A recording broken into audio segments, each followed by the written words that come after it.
வணக்கம். மற்றவங்க நம்மளை அப்ரூவ் பண்ணுவாங்களா, ரிஜெக்ட் பண்ணுவாங்களா அப்படின்னு இங்கி பிங்கி பாங்கி போட்டுக்கிட்டே இருக்கீங்களா? அப்போ இதை பாருங்கள். அமிதாப் பச்சன் கூட முதல்ல அவர் வந்து ஸ்டுடியோவுக்கு போய் அவரோட வாய்ஸ் ரெக்கார்ட் பண்ணும்போது, என்ன உன்னோட வாய்ஸ் வந்து அப்படியே கொரன்ட்டு இருக்குது, நல்லாவே இல்லை, சூட்டபிளே இல்லை அப்படின்னு சொல்லிட்டு ரிஜெக்ட் பண்ணிட்டாங்க. பட் ஆக்சுவலாக அமிதாப்போட வாய்ஸோட டெப்த்து வந்து இட்ஸ் அமேசிங். அது நம்ம எல்லாருக்குமே தெரியும்.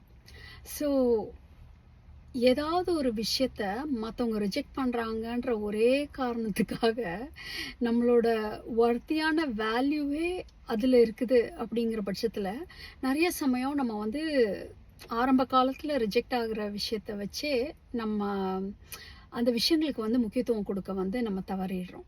மற்றவங்க அப்ரூவ் பண்ணாதான் நம்மக்கிட்ட ஏதோ வேல்யூபிளாக இருக்குது அப்படிங்கிற மாதிரி புரிஞ்சுக்கிறோம்.